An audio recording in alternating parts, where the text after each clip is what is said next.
wabarakatuh. Waalaikumsalam warahmatullahi wabarakatuh. Alhamdulillah bi ni'matihi tatimmu shalihat. Asyhadu an la ilaha illallah wa asyhadu anna Muhammadan abduhu wa rasuluh. Allahumma shalli ala sayyidil wujud, sayyidil qaunain, sayyidina Ahmad wa ala alihi wal mahdi khalifatihi wa sallam. Amma ba'd. Para masyayikh, para habaib, para hadirin hadirat yang tentu dimuliakan Allah. Tiadalah majelis yang lebih disukai malaikat kecuali dua majelis. Majelis zikrullah, membaca Al-Quran, dan yang kedua majelis ilmu. Dan malam tadi waktu salat Isya, Syekh Ali membaca surat Ar-Rahman. Indahnya luar biasa. Ar-Rahman 'allamal Quran. Dulu di masa Rasulullah SAW ada orang nantang Sayyidina Ibnu Mas'ud. Sayyidina Ibnu Mas'ud ini mendengarkan semua lafaz Quran dari lisan Rasulullah SAW. Sayyidina Abdullah bin Mas'ud ditantang oleh orang Makkah. Waktu itu Nabi masih di Mekah, belum hijrah ke Madinah. Belum. Apa kata mereka? Adakah kamu yang berani baca Al-Quran di Masjidil Haram, di hadapan para berhala, di hadapan al-asnam, para berhala-berhala? Kata Abdullah bin Mas'ud, aku berani. Maka berangkatlah dia ke Masjidil Haram. Sampai di sana dia membaca asyhadu an la ilaha illallah asyhadu anna Muhammadar Rasulullah a'udzu billahi minasyaitonir rajim bismillahirrahmanirrahim Ar-Rahman 'allamal Quran.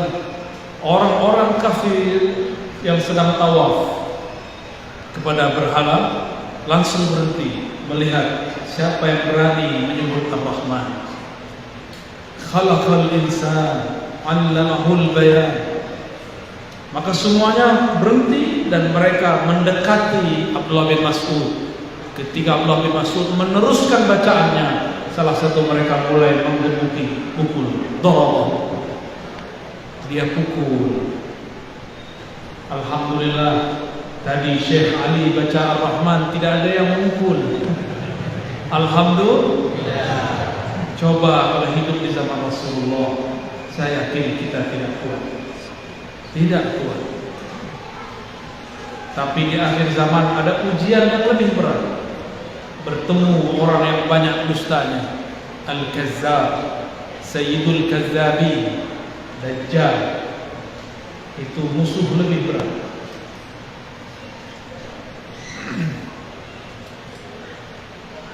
Ternyata Ar-Rahman,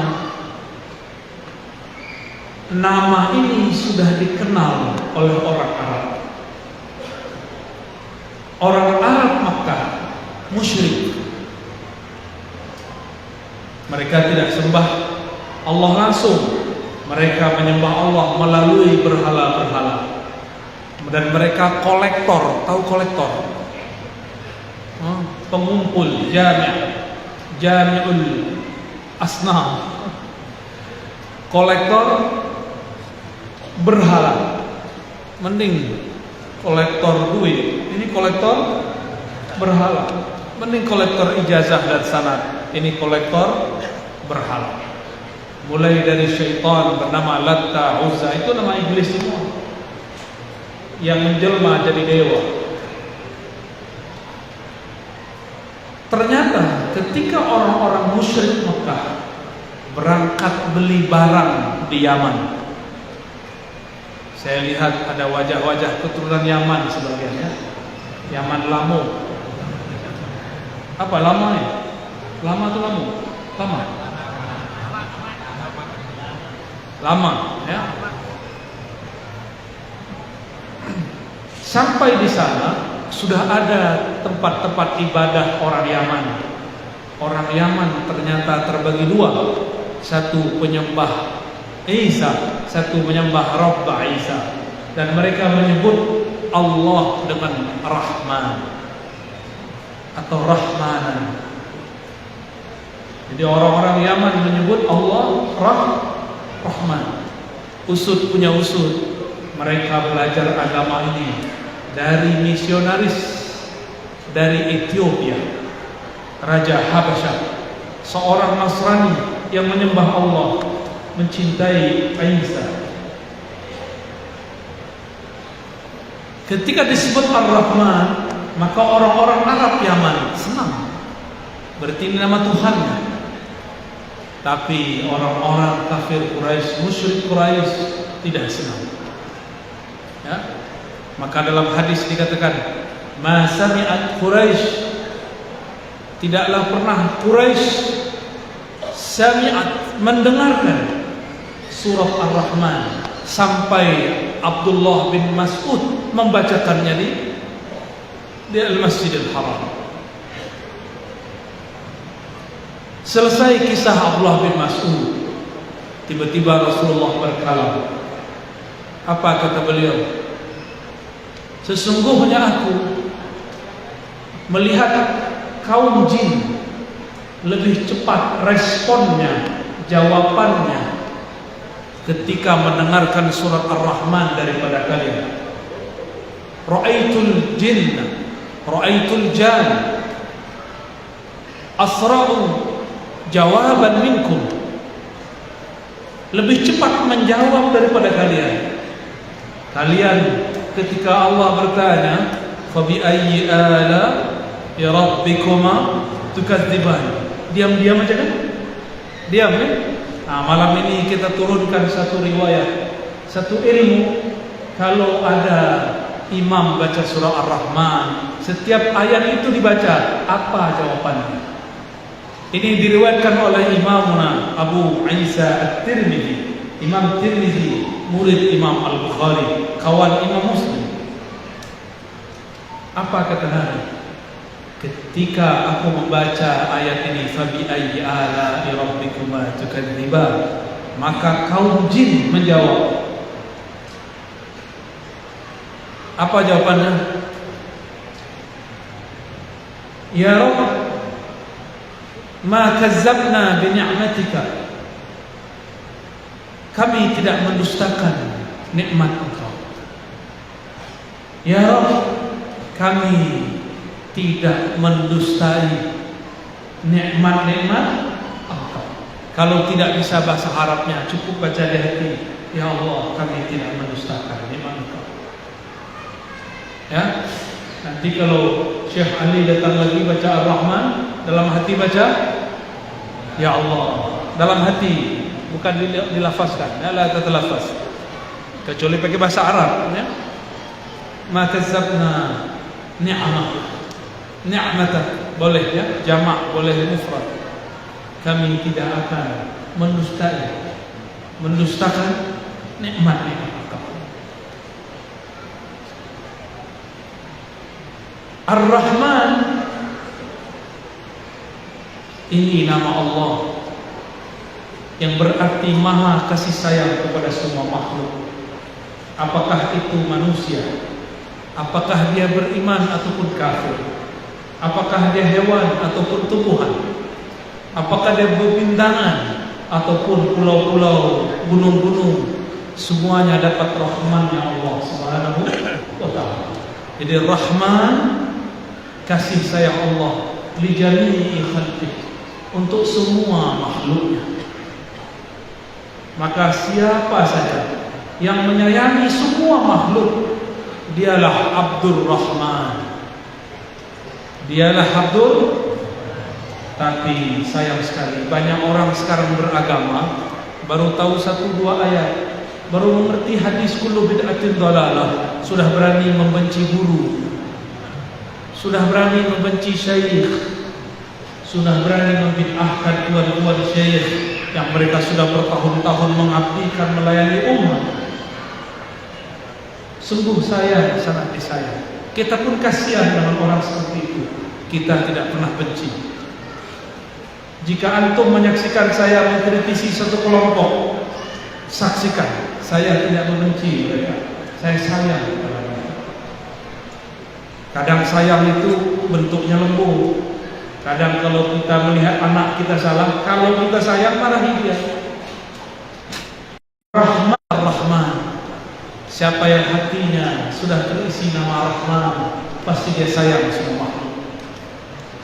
Tapi hafiz Quran, bisa baca Quran, bencinya setengah mati kepada sesama orang Islam cuma karena beda faham, maka di qalbumu belum ada Rahman. Itulah yang dimaksud Rasulullah, la yujawiz, imannya tidak tembus. Imannya tidak tembus. Dia baca Rahman, dia baca Rahim, tapi dia tidak pernah menyayai makhluk Allah. Malulah kepada Allah. Allah memulai setiap suratnya dengan Bismillahirrahmanirrahim. Tidak ada satu surat pun kecuali ada Rahman dan Rahim. Hatta surat Taubah Allah masih sisipkan di ujung dua ayat terakhir, wabil mu'minina raufur rahim. Bedanya, jika semua surat itu langsung Allah yang Rahman dan Rahim, sedangkan di At-Taubah Allah merahmati melalui kekasihnya Rasulullah SAW. Wabil mu'minin, yani Sayyidina Nabi SAW, raufur rahim. Inilah basmalah surat Taubah. Jadi ayat laqad ja'akum adalah basmalahnya surat Taubah. Oleh karena itu, guru kami dulu mengijazahkan, jika engkau mau umur panjang dan tahu kapan wafatmu, lazimkanlah baca laqad ja'akum 7 kali ba'da salat. Ya, mau amal? Ya, i'malu bih 7 marrat ba'da salat. Ya, laqad ja'akum rasulun min anfusikum azizun 'alaihi ma 'anittum harisun 'alaikum bil mu'minina raufur rahim. Wallahu hasbiyallahu la ilaha illa hu alaihi tawakkaltu wa huwa rabbul 'arsyil 'azim. Orang yang baca ayat ini tiada masalah sampai kepadanya kecuali masalah itu kecil. Karena Rabbnya azim, Rabbul 'arsyil, jangankan memikul masalahmu, arsy yang azim pun Allah pikul. Maka orang yang mengamalkan dua ayat ini, Allah bahagiakan hari-harinya. Allah murahkan segala urusannya. Allah tidak ridha jika hambanya susah lalu lupa kepadanya. Ciri-ciri Allah cinta seorang hamba, Allah berikan kepadanya kesenangan supaya dia tidak lupa karena kesusahan. Ciri-ciri Allah sayang kepada hamba, Allah berikan kepadanya kesusahan karena khawatir si hamba lupa karena kesenangan. Maka jangan berburuk sangka kalau terjadi pandemi corona. Siapa tahu itu jalan Allah supaya kita ingat kepada Allah. Maka dunia ini berputar terus. Kadang nikmat, kadang musibah. Kadang nikmat, kadang musibah. Nikmat itu diberi supaya kita tidak bersuudzon kepada Allah. Tapi orang selalu diberi nikmat, maka dia akan lupa diri kepada Allah, ghaflah. Maka Allah karena sayang kepadanya dipindahkan rodanya ke bawah. Susahlah hidupnya sebentar, dia ingat lagi kepada Allah. Begitulah terus. May yuridillahu bihi khairan yusib minhu. Hadis sahih Bukhari, hadisun sahih. Siapa yang Allah kehendaki kebaikan baginya, khairan itu lebih dari sekedar baik. Khairan yani akhyaru, ahsanu. Khairan itu yang lebih baik dari yang terbaik.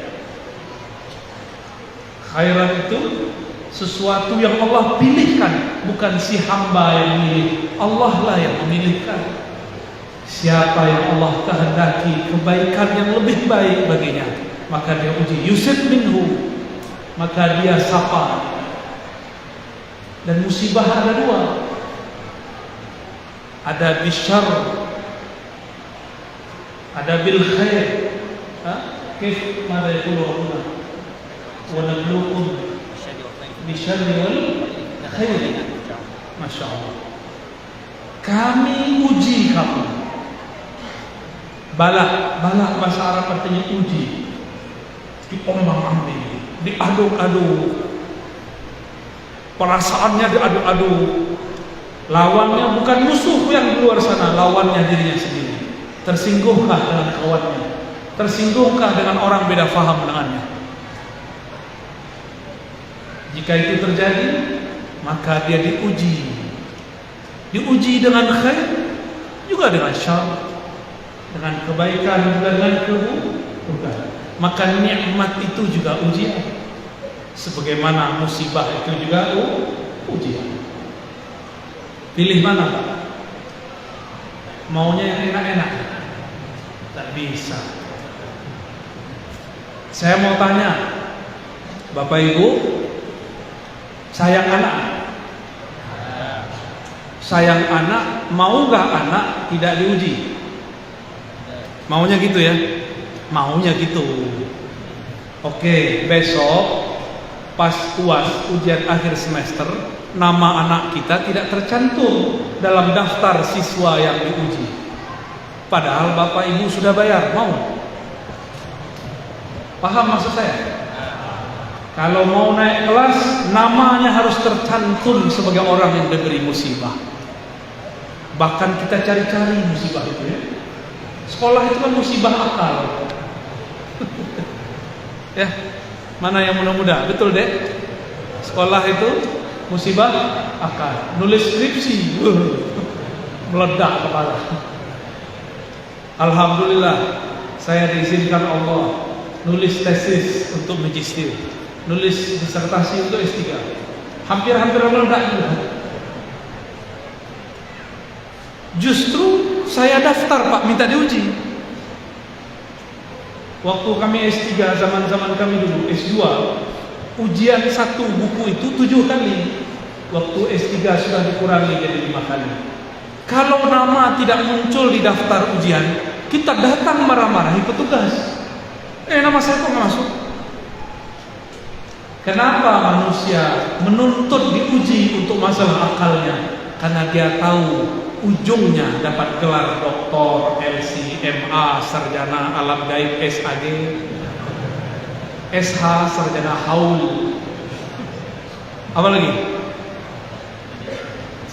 SM, sarjana mengaji Yasin. Apa lagi? Ada sarjana lain? Sarjana SM, sarjana roti, sarjana manakib, wah lengkap sudah. Ini kampung, ini kota Sambas, benar? Apa arti Sambas? Nggak tahu, saya juga nggak tahu. Dulu waktu saya kecil saya dengar guru-guru saya cerita, guru-guru kami nulis buku. Di Sambas sana dulu ada ulama muncul, namanya Ahmad Khatib, Sambas bin Abdul Ghaffar. Saya bermimpi maksudnya berangan-angan. Coba kalau nanti sudah dewasa, saya berkunjung ke kampung Sambas. Itu dulu umur 13 tahun. Sekarang umur saya 35 tahun, mau 36. Alhamdulillah Allah wujudkan. Alhamdulillah tadi siang kita ziarah kepada ayahanda Syekh Ahmad Khatib Sambas, Syekh Abdul Ghaffar, qaddasallahu sirrah. Kami di Pulau Jawa, di Pulau Sumatera itu punya tarekat namanya Qadiriyah wal Naqsyabandiyah. Itu asalnya yang bawa orang sini, Syekh Ahmad Khatib Sambas. Masih ada orang Sambas beramal begitu? Benar. Kok wajahnya kurang bercahaya? Insya Allah masih bercahaya. Kadang-kadang ulama itu seperti mercusuar, kata orang. Terang di jauh sana, tapi di bawahnya tidak terang. Maka saya pun berniat pulang kampung tahun ini, ke kampung saya, minimal Ramadan, ingin membersamai ayahanda dan mengisi surau walaupun cuma 10 hari, beriktikaf bersuluh di surau, mengamalkan zikir-zikir yang dulu kita amalkan, yang diijazahkan masyayikh. Semoga di sini nanti ada lagi ya. Amin ya rabbal alamin. Syekh Ahmad Khatib Sambas pergi ke Makkah.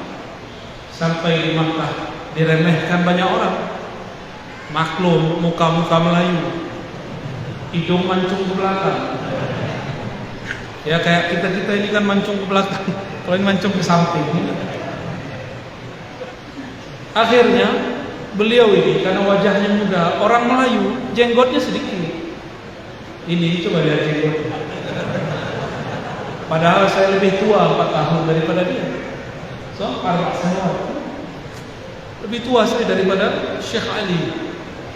Tapi jenggotnya, Masya Allah alaih.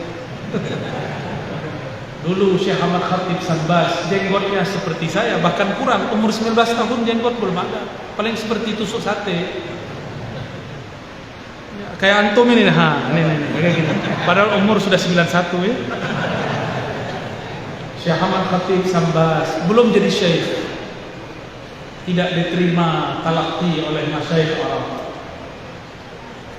Terdengarlah kisah itu oleh ulama Patani, ulama Melayu dari Thailand Patani, namanya Syekh Daud Fatani, murid dari Syekh Muhammad Arsyad Al-Bajjari, murid dari Syekh Abdul Samad Al-Falillani, sekawan dengan Syekh Nawawi Al-Bantani. Maka dipanggillah Syekh Ahmad Khatib, kau belajar di sini, saya guru. Maka diajarlah ilmu syariat, ilmu fiqih, ilmu usul fiqh, ilmu qiraat, semua diajar. Aqidah sifat 20, aqidah Asy'ariyah Maturidiyah, mazhab Syafi'i. Setelah matang dua ilmu ini, Syekh Daud mengatakan, saya hantarkan engkau kepada guru yang cocok untukmu, namanya Syekh Syamsuddin Al-Qadiri Al-Makki. Diantarkan kepada Syekh Syamsuddin, mursyid tariqah Al-Qadiriyah di Makkah. Ditalqinkanlah zikir keras, la ilaha illallah. Dengan itu wusullah, sampailah kesadaran ma'rifat Syekh Ahmad Khatib Sambas kepada Allah. Diijazahkanlah ia, dan kita tidak mendapatkan sanad selain sanad Syekh Ahmad Khatib Sambas yang menyebutkan dari Syekh Syamsuddin. Berarti murid Syekh Syamsuddin yang bertahan ilmunya cuma Syekh Ahmad Khatib Sambas.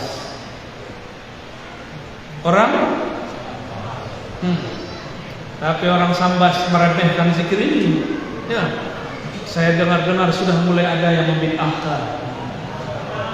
Dia lupa, kata dia di Mekah tidak ada orang zikir-zikir begitu. La ilaha illallah.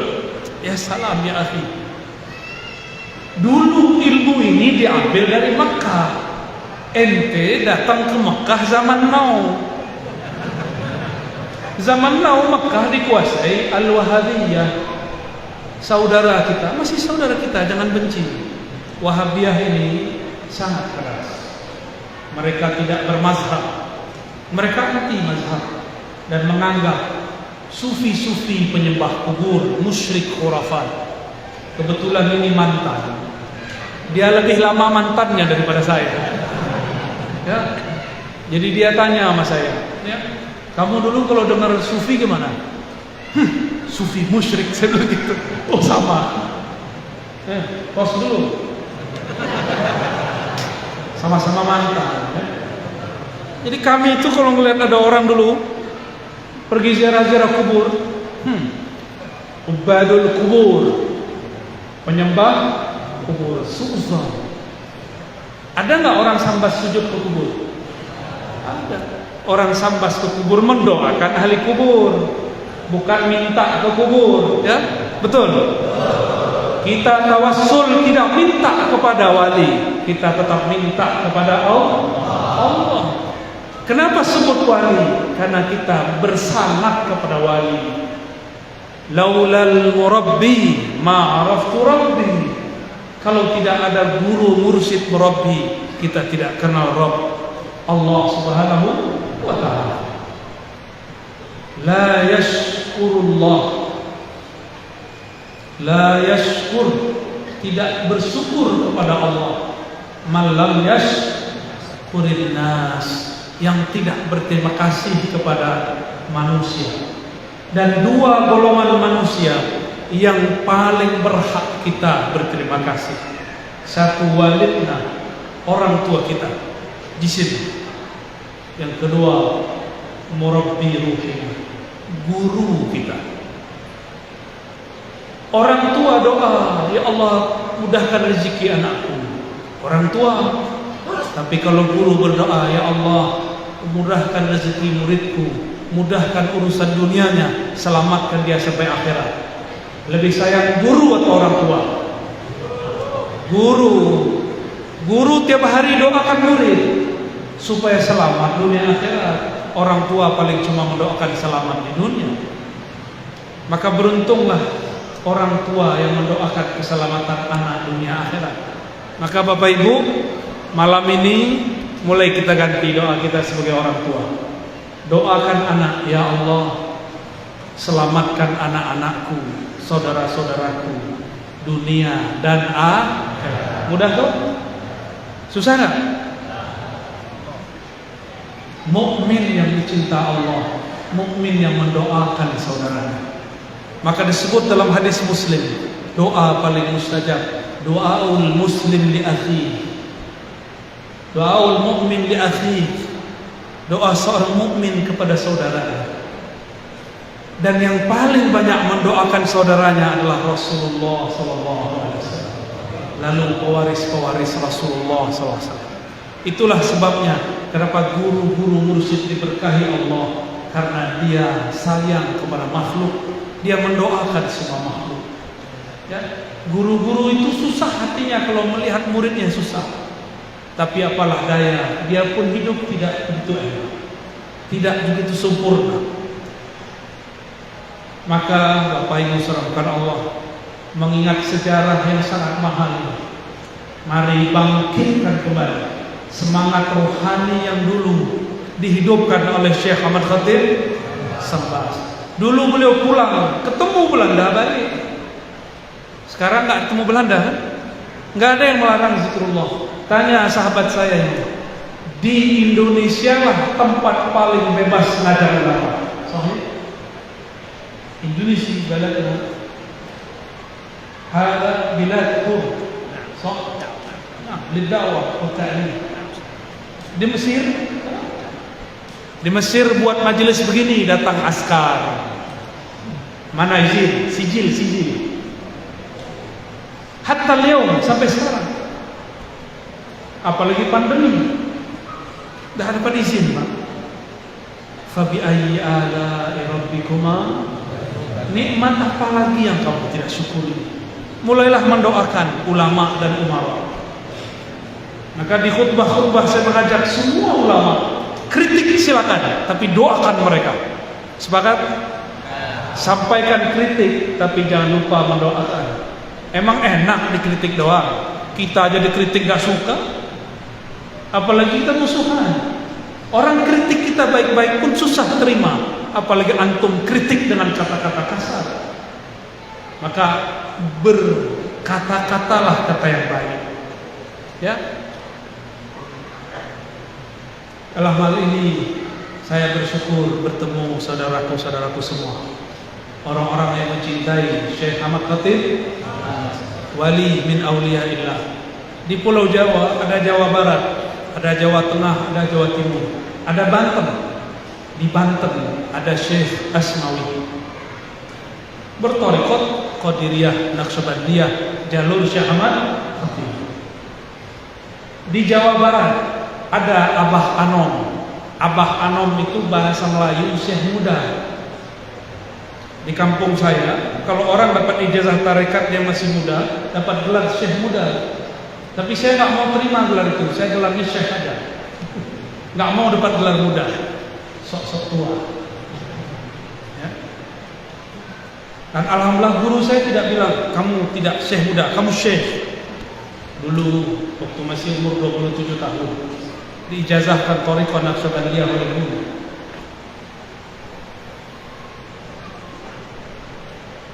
Abah anak mengajar murid-murid dia di kampung kecil namanya Suryalaya. Tapi ilmu orang Suryalaya ini menyebar kemana-mana sampai ke jiran, sampai ke Malaysia, sampai ke Singapura, sampai ke Brunei. Orang berzikir dengan zikir Syekh Ahmad Khatib Sambas melalui Abah Anak. Di Jawa Tengah banyak lagi. Saya dapat juga ijazah dari Syekh masih hidup ya, Kiai Haji Ahmad Halwani. Beliau dari jalur kakeknya Zarkashi, bersambung nanti kepada Syekh Ahmad Khatib As-Sambasi. Di daerah Jawa Timur ada namanya Syekh Ishaq, Syekh Utsman Al-Ishaqi Kedinding, dilanjutkan oleh anaknya Syekh Asrari Al-Ishaqi. Semuanya berthariqat Qadiriyah An-Naqsyabandiyah yang dulu diajarkan di Mekah dan disambas sementara oleh Syekh Ahmad Khatib As-Sambasi. Kita perlu berbangga, tapi jangan terlena. Saya ini orang Sambas, ya ente orang Sambas tahu nanti. Ya sama nggak dengan Syekh Ahmad Khatib? Ya kalau nggak sama janganlah bangga-bangga dulu. Ya. Baik.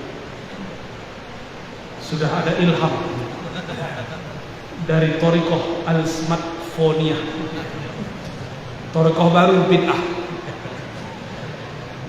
Kira-kira itu pengantar kajian kita malam ini, mengantarkan surat Ar-Rahman dan mengenang hamba-hamba Allah Ibadur Rahman yang bernama Syekh Ahmad Khatib Sambas.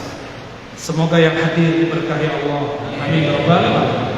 Saya serahkan kepada MC kalau ada yang mau didiskusi.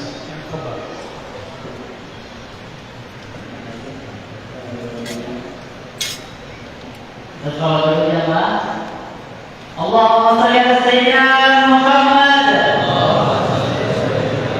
Allahumma shalli ala sayyidina Muhammad.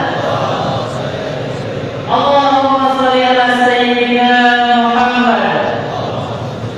Hadirin jamaah, jadi terima kasih dulu ya atas acaranya, mudah-mudahan bisa bermanfaat bagi kita para sahabat kita.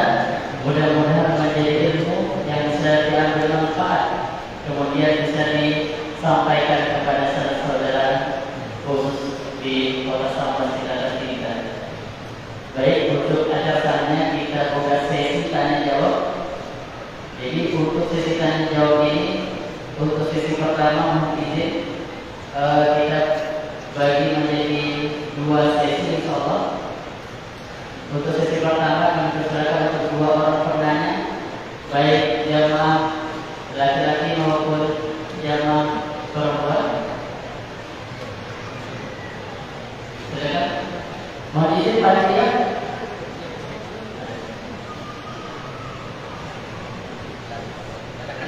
Boleh silakan. Fadhal.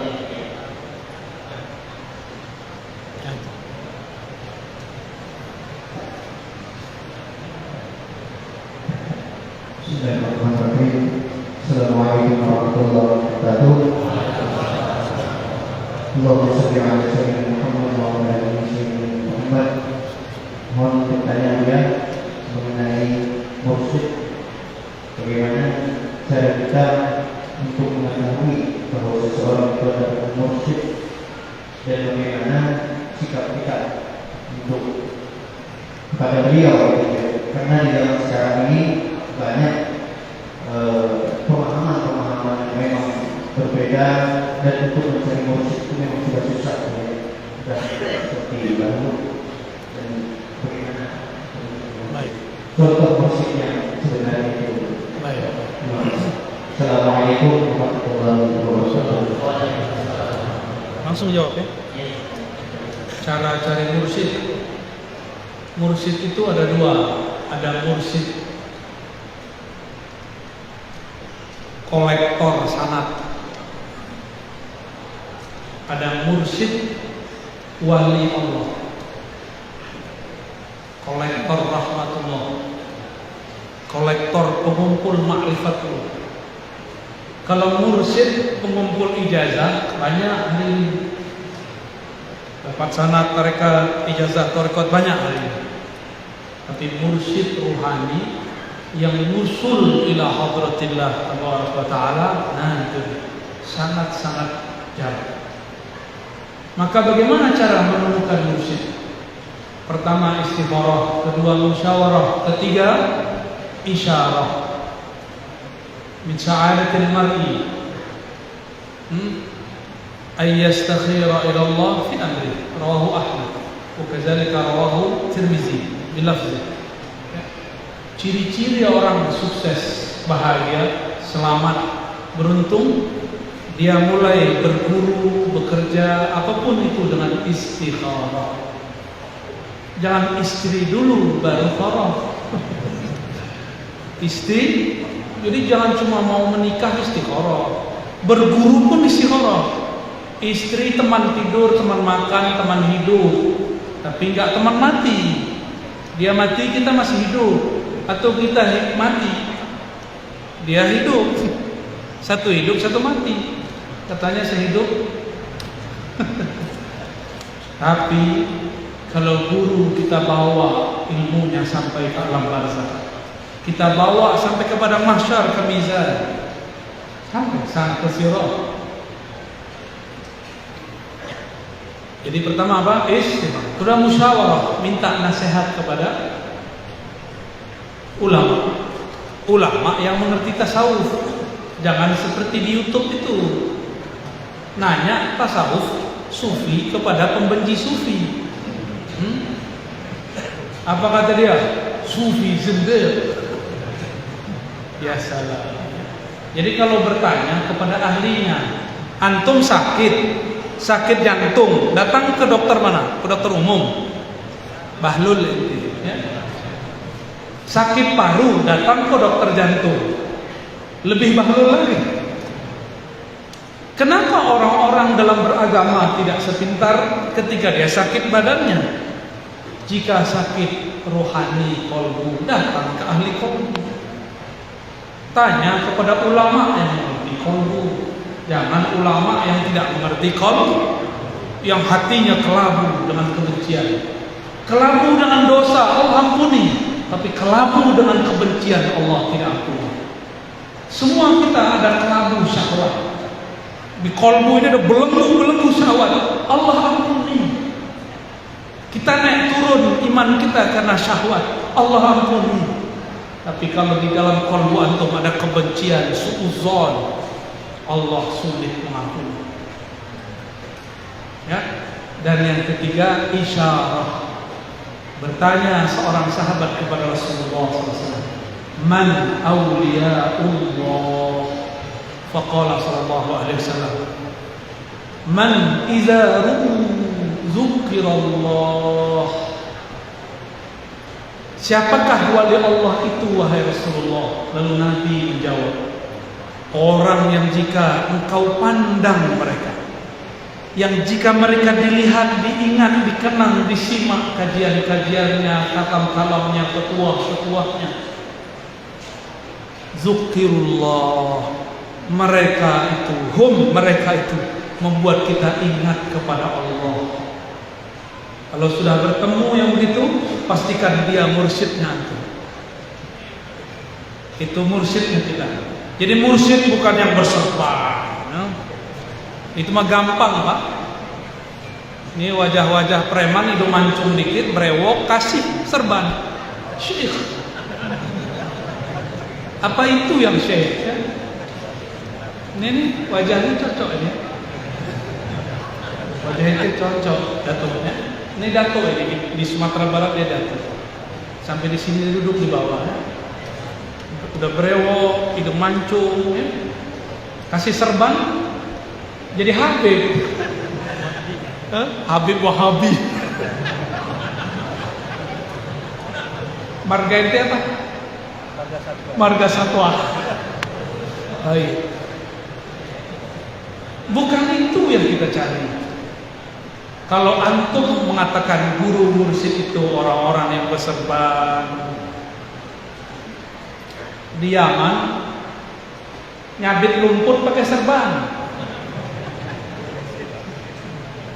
Kita hormat kepada serban. Saya dapat sangat serban dari guru saya, bersambung kepada serban Rasulullah. Tapi bukan itulah tanda seorang mursyid. Nanti ada masanya saya berserban, tenang aja ya. Sekarang masih senang dengan kopiah. Ini kopiah apa namanya? Biasa kopiah hitam ya. Karena saya masih merasa kolbu saya hitam, belum pantas pakai serban yang putih. Maka saya nggak berani pakai serban, serius. Hati saya tahu hati. Allah Maha tahu isi hati saya. Maka saya belum merasa pantas menggunakan imamatul Rasul Sallallahu Alaihi Wasallam. Ya, belum pantas. Insya Allah nanti fi yaumin ma, ya, di suatu saat jika Allah sudah takdirkan guru saya memerintah, saya pakai serban. Ya, nggak main serban pakai nafsu. Nanti malu-maluin serban. Perban aja otaknya. Ya. Baik. Sudah terjawab? Pertama apa? Istikharah. Kedua, musyawarah. Ketiga, isyarah. Berarti menggunakan sir. Wallahu a'lam bishawab.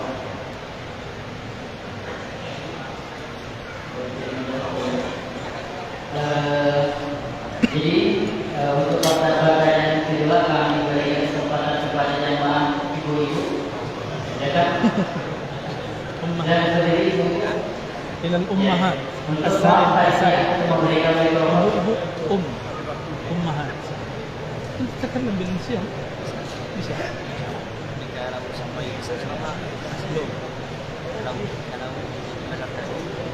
semua mustalahat أحسن تتكلم بالإنجليزية حتى تلك المحاضرة. إن شاء الله. تتعلم من زوجتي.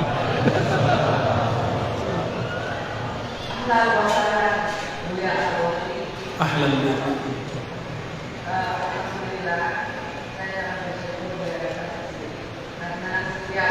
Dekatkan.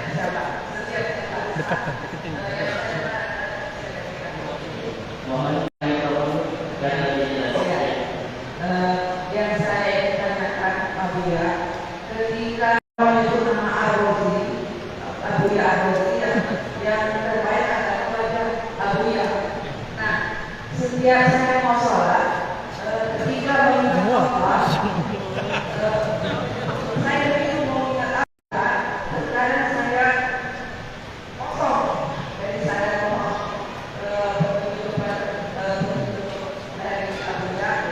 apa yang harus saya ingat. Baik. Assalamualaikum warahmatullahi wabarakatuh.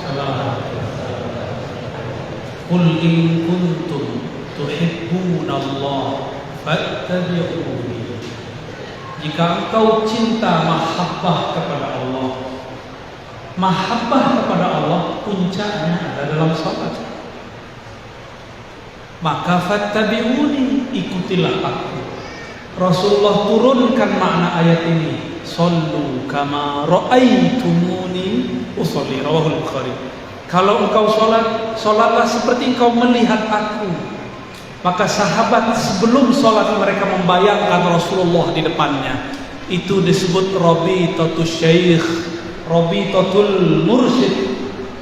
Al-Mursyid al-Haqiqi Sayyiduna Nabi sallallahu alaihi wasallam. Cuma karena kita belum bertemu beliau, maka kita diizinkan bersanad, berijazah, berguru kepada orang yang punya silsilah sanad kepada Rasulullah sallallahu alaihi wasallam. Seperti Syekh Ali ini baca Quran karena tidak temu Rasul. Dari mana beliau ini tahu Al-Quran yang dia baca sama dengan Al-Qurannya Nabi? Karena ada gurunya. Maka tanya beliau ini, "Inta law kullama qabila taqra Al-Quran tazkur Syekh Muhammad." Nah, itu musyrik. Zindiq. Allahumma shalli ala Muhammad. Saya tanya sama beliau, antum kalau membaca Quran terbayang guru nggak? Cara membacanya, cara ngajarnya? Dia bilang iya. Saya langsung bilang ente musyrik. Dia jawab ane zindik. Pas ya. Sesama mantan begitu. Baik. As-salafi as-salih. As-salafi sadiqan. Ana kadzalik. Alhamdulillah. Jadi ibu, bapak semua, bolehkah berrabithah, mengkaitkan qalbu kepada guru? Bukan hanya boleh, itu perintah Rasulullah SAW. Karena sahabat gurunya Nabi, maka yang diingatnya Nabi. Kalau kita gurunya, guru ngaji di TPA, ya itu yang diingat. Yang sudah belajar zikir yang diingat, guru zikirnya. Yang punya gurunya wali, ingatlah gurunya wali sebelum berzikir, bukan saat berzikir. Apa yang diingat? Kalau ingat guru, pasti ingat tekniknya guru, ajarannya guru. Maka mengingat guru bagian daripada mahabbatur Rasul. Man ahabba syuyukh ahabbar Rasul sallallahu alaihi wasallam. Siapa yang cinta guru-guru, mursyid-mursyid, syekh-syekh, kiai-kiai, maka dia telah mencintai Rasulullah sallallahu alaihi wasallam. Tentunya guru bersanad. Jadi itu boleh, namun sebelum sholat atau sebelum bergerak, sebelum ruku, teringat cara rukunya. Di dalam sholat pun masih boleh, tapi teringat gerakannya, teringat zikirnya. Itulah makna sallu kama ra'aitumuni usalli. Ahli fiqih melihat Nabi sholat, keluarlah arkan wa syurut, rukun dan syarat, semuanya amal zahir. Ahlu at-turuq sufiyah, ahlul ma'arif al-ilahiyah, orang-orang ahli ma'rifat melihat Nabi sholat, maka yang terlihat oleh mereka kondisi rohani Nabi saat sholat. Itulah Sayyidina Ali, Sayyidina Abu Bakar, Sayyidina Umar, Sayyidina Utsman, Sayyidina Talha, Sayyidina Abu Mas'ud, sahabat-sahabat. Mereka sebelum sholat teringat bagaimana Nabi nangis, teringat Nabi ngangkat tangannya bagaimana. Bukan lihat buku Sahih Bukhari, ya. Kalau lihat buku bisa sholat gak? Buku bisa sholat? Maka sholat yang sah bukan membaca buku. Sholat yang sah mengikuti gerakan guru. Gurulah periwayat fi'il Nabi. Oleh karena itu, meskipun Imam Bukhari sudah wafat meriwayatkan hadis, yang selesai itu riwayat qauli. Riwayat fi'li, perbuatan, masih diriwayatkan oleh guru-guru ngaji, masyayikh sampai kiamat. Ahlul qiraah meriwayatkan lafaznya Nabi sampai kiamat. Sampai kiamat.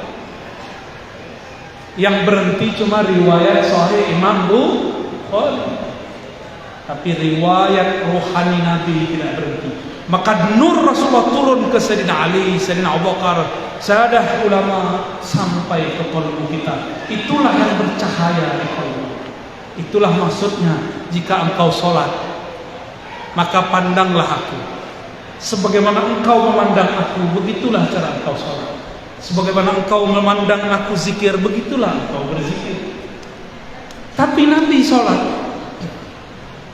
sahabat beda cara. Sayyidina Abu Bakar kalau takbir suaranya hilang, Allahu Akbar, langsung menangis. Dia tidak sanggup membaca nama Allah satupun. Bismillah, langsung suaranya nangis. Lain dengan Sayyidina Umar, seperti Syekh Ali tadi, ya. Bismillahirrahmanirrahim. Sekarang ada lagi cara baru. Bismillahirrahmanirrahim. Alhamdulillahirabbil alamin. Arrahmanirrahim. Salah. Itu enggak bergurunya kepada YouTube. Wali YouTube. Orang wali kutub, dia wali YouTube. Kalau baca Quran saja mesti berguru, apalagi ingin memahami salah satu yang dipahami dari Quran adalah cara sholat. Ya, jadi jangan ngikutin suara. Mentang-mentang sudah baca kawan kita soal fasenya. Qul ya ayyuhal kafirun. Harus bagus. Kira fasih. Pengen seperti orang Arab supaya jamaah nanti merasa sholat di belakang sudais. Besok-besok diajak umroh. Ya salah. Gitu ya. Wallahu a'lam bishawab. Khalas? Wujud? Kita buka sesi yang kedua. Kami beri kesempatan untuk Ya yang dari tadi nih. Jadi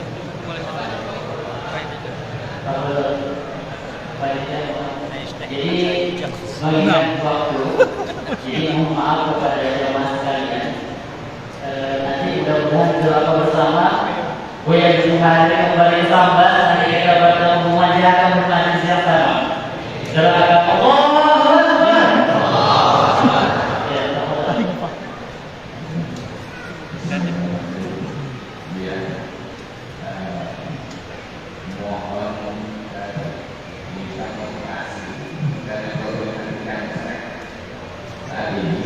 Masih ada sebagian besar menganggap bahwa dari orang-orang yang sama ini sesat atau khawatir seperti itu ya. Karena ada perangkatan mungkin para untuk menunjukkan bahwa ketika dia mau ikut saya karyawan seperti itu takut gila. Pertama, kedua dari klarifikasi dulu ya. Untuk memberi motivasi masyarakat supaya yang belum tahu mereka, karena godaan waktu tapi dulu ya, saya lebih saya sendiri ya, jika ada teman itu ya bersau mau maju takut, seperti itu ya. Jadi begitu namanya ketiga terakhir. Mudah-mudahan kalau depan program yang datang Buya datang lagi di sini.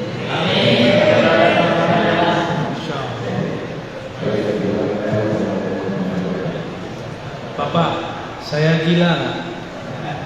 Hitung tarekat saya. Samaniyah. 1. Qadiriyah. 2, 3. Naqsyabandiyah. Hitung. Ada berapa? Hitung lagi. Syaziliyah, Idrisiyah. Lagi, mau berapa lagi antum? Gabungan Qadiriyah, TKN, Naqsyabandiyah, Qadiriyah, Naqsyabandiyah. Ada berapa? Ada lagi Ba'lawiyah. Ada lagi Idrisiyah. Ada lagi Junaidiyah.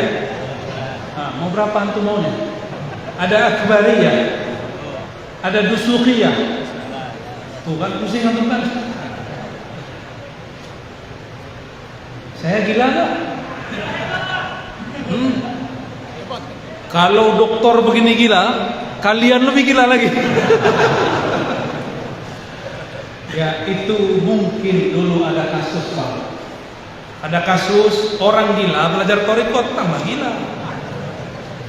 Orang berhati bening belajar thariqat tambah bening.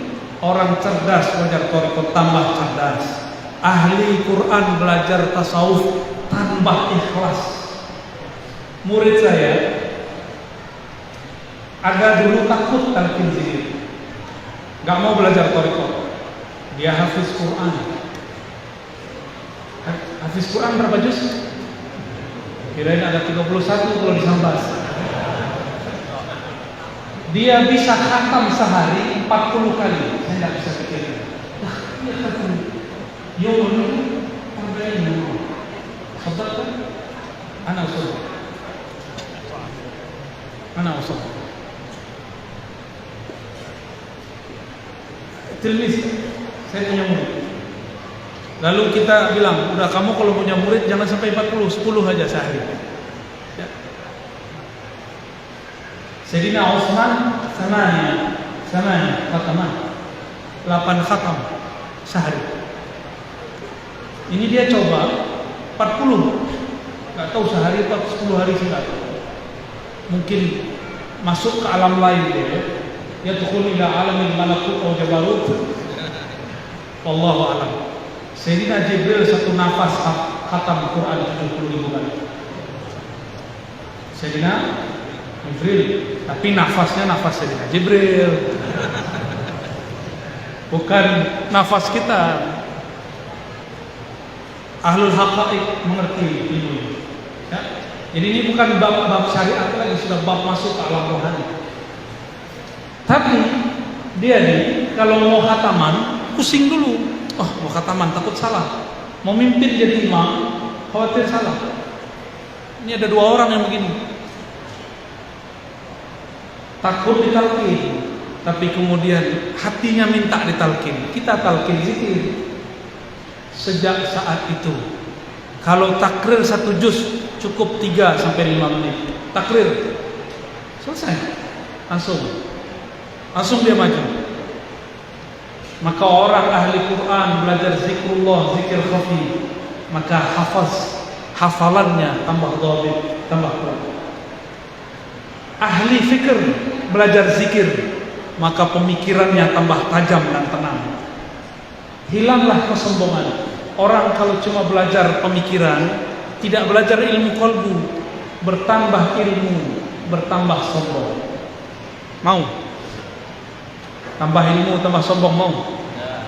Tambah hafalan, tambah sombong, mau? Maka harus belajar zikir. Belajar zikir, wadahnya cuma thariqah, gak ada lagi. Cuma belajar thariqah sufi, gak ada lagi. Syekh Ahmad Khatib Sambas membawa 3 ini: akidah Ahlussunnah, mazhab Syafi'i, tasawuf. Sebenarnya beliau mengajarkan 5 tariqah. 5 tariqah. Cuma disederhanakan jadi 2. Jadi tariqah beliau selain Naqsyabandiyah, Qadiriyah, ada lagi Anfasiyah, ada lagi Junaidiyah, ada lagi As-Samaniyah. Tariqatnya Abah Burus Kumpul digabung, disederhanakan menjadi An-Naqsyabandiyah dan Qadiriyah atau dibalik. Apakah Syekh Ahmad Khatib Sambas gila? Di Mesir ada Syekh hari Jumat Zaki. Walaupun ada muskilah sia-sia, tapi karena zakiyah, betul-betul cerdasnya bukan main. Ada pertanyaan apa saja dijawab dengan hujjah yang sangat jelas. Mursyid tariqah, jadi mufti di Mesir. Ada yang namanya mirip dengan Ahmad Khatib Al-Minangkabawi.